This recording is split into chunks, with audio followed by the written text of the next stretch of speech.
केन्द्रको सत्ताधारी भारतीय जनता पार्टीको शासनकालमा देशमा हरेक चिजबिजको बढ्दो महँगाई अनि सरकारी सरसामानहरूलाई निजीकरण गरिने करतुतको आज अल इन्डिया काङ्ग्रेस कालेबुङ जिल्ला समितिले एक प्रेस विज्ञप्ति मार्फत विरोध जनाएका छन्। सम्पूर्ण भारतले भोगिरहेको कुरो हो है। महँगाई हेर्नुहोस् है, रोजगार हेर्नुहोस्। जुन चाहिँ सरकारले सत्तामा आउनुभन्दा अगाडि 2014मा काङ्ग्रेसको धेरैवटा कमजोरीहरू देखाएर, रोजगारमा देखाएर, महँगाईमा विरोध गरेर जनताका अगाडि झुटो वादाहरू, झुटो कसमहरू खाएर जनतालाई जुन प्रकार लोभ्याउने काम गर्यो है, त्यसमा 15-20 वटा त यति डरलाग्दो कुरोहरू नरेन्द्र मोदी र बिजेपीले भाजपा सरकारले जनताको अगाडि राख्यो, जुन चाहिँ काङ्ग्रेसले सोचेको पनि थिएन। काङ्ग्रेसले यस्तो कुरोहरू कसरी गर्नु सक्छ भन्ने काङ्ग्रेसको सरकारले भन्दै थियो। तर बिजेपी सरकारले खुलेआम जनतामा घोषणा गर्यो, 15 लाख रुपियाँ प्रत्येकको खातामा हालिदिन्छु, वर्षमा 2-2 करोड नोकरी दिन्छु है। अन्त सबैले खाता खोल्नु, डिजिटल इन्डिया दुनियाँ भएको गर्दाखेरि जनतालाई त साँच्चै नै हो भन्ने बनायो। मेरै बुढीले पनि काङ्ग्रेसलाई भोट नदिएर बिजेपीलाई भोट दियो। त्यस्तो अवस्थामा त्यस्तो पारा जनतालाई लोभ्याएर भोट जितेर गयो है। तर बिजेपीले अहिले वर्षमा 2 करोड रोजगार दिन्छु भनेको जग्गामा त वर्षमा 2 करोड जनतालाई रोजगार पाउँदै गर्दै गरेको जनतालाई नोकरीबाट हटाउने काम गर्यो। त्यो जनताले देखिरहेको कुरो छ। त्यसको आज हामीले तपाईँहरूलाई बोलाएर जुन प्रकारले प्रेस कन्फरेन्स एउटा जानु गर्ने विचार गऱ्यौँ है।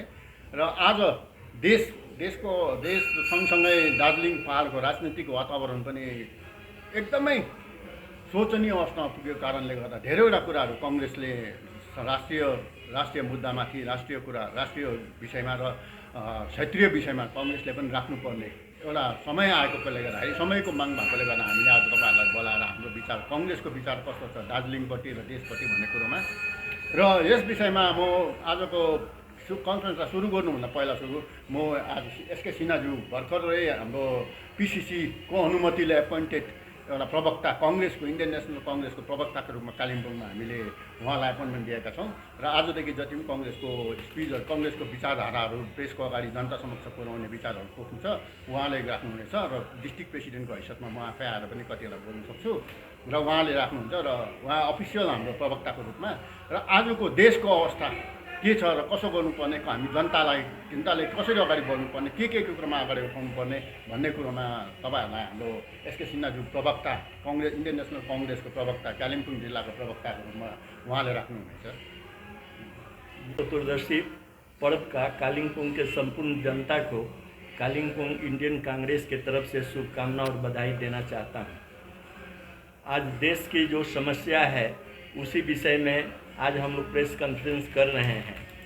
समस्या, सबसे बड़ी समस्या ये है कि हमारे देश की जो धरोहर संपत्तियां हैं उसको भारत सरकार या तो लीज पर देने या बेचने का कार्य कर रही है।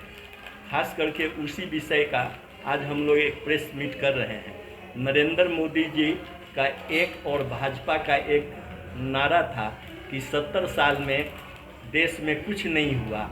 अब वित्त मंत्री जी ने 70 साल में देश की जो पूंजी बनी थी उस पूंजी को बेचने का डिसीजन ले लिया है। मतलब कि देश का जो भी संपत्ति था उसको बेचने का प्रधानमंत्री जी ने डिसीजन ले लिया है। Modi ji used to say that nothing happened in India in 17 years. Now he is selling whatever India created in 70 years. सबसे पहले मैं हेरिटेज के बारे में आपको बताऊंगा।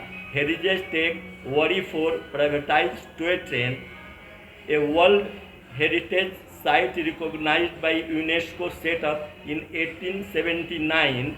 The DCR is the sole heritage property of the North Eastern Railway NEFR zone.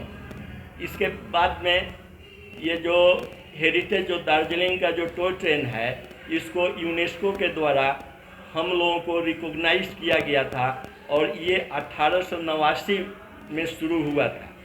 उसके बाद से इसके ऊपर बहुत सारे देश ने अपने देश में इसके ऊपर स्टैम्प इशू करके इस चीज़ को महत्व दिया था। लेकिन इतने बड़े धरोहर को भी कांग्रेस पार्टी ने अभी तक बचा के रखा था। लेकिन इस बार के भारत सरकार जो है देश में, वो इसको लीज पर देने या बेचने का प्रयत्न कर रहे हैं।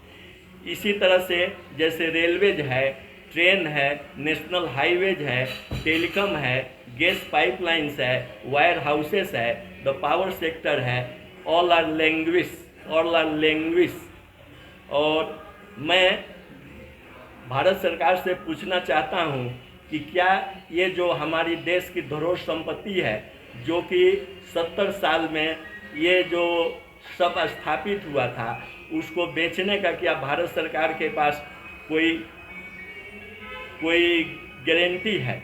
अब इस तरह से जो हमारे धरोहर संपत्तियों को नरेंद्र मोदी जी और भारत सरकार बेच देंगे तो इससे क्या होगा कि हमारे देश में बेरोजगारी है वो और बढ़ेगी।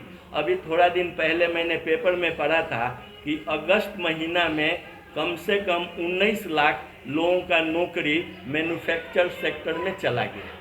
तो इस तरह से अगर ये जितने भी क्षेत्र हैं जो कि फायदे वाले क्षेत्र हैं, या रेलवे हो, या ट्रेन हो, या टेलीकॉम हो, या गैस पाइपलाइंस हो, या नेशनल हाईवेज हो, या पावर सेक्टर हो, ये सब फायदे वाले क्षेत्र हैं और इसमें बहुत सारे लोग कार्यरत हैं। अगर ये भारत सरकार इसको अगर बेचेगी या छोटे छोटे कॉरपोरेट जगत को देगी और लीज पर देगी, इससे क्या होगा कि हमारे देश में जो नौकरी की समस्या है वो और बढ़ के जाएगी। इसलिए मैं भारत सरकार से अनुरोध करता हूं कि आप लोग इस क्षेत्र को न बेचें। और इसके साथ साथ मैं पहाड़ क्षेत्र के जितनी भी पार्टियां हैं उनसे मैं अपील करता हूं कि हमारी दार्जिलिंग की ये टॉय ट्रेन जो एक धरोहर संपत्ति है, इसको भारत सरकार लीज पर देने का जो षड्यंत्र कर रही है, उस षड्यंत्र को रोकने के लिए हम लोग पहाड़ के जितनी भी पार्टियां हैं वो सब मिल के हम अपना धरोहर संपत्ति को बचाएं।